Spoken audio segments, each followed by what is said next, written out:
How to choose shortcut notification dots. Hi guys, in this video I will show you how to choose shortcut notification dots on your Facebook app. It's so easy and quick, so let's start. First thing, go to your Facebook.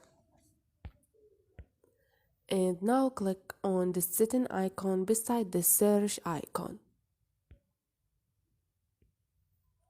Scroll down until you find shortcuts. And here you have the second option, which is notification dots. Click on it and choose which shortcut will show you notification dots.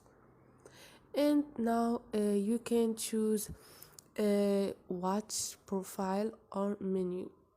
Choose one of them. And this is it guys. Hope this video was helpful to you, and if you like the video, don't forget to subscribe and like.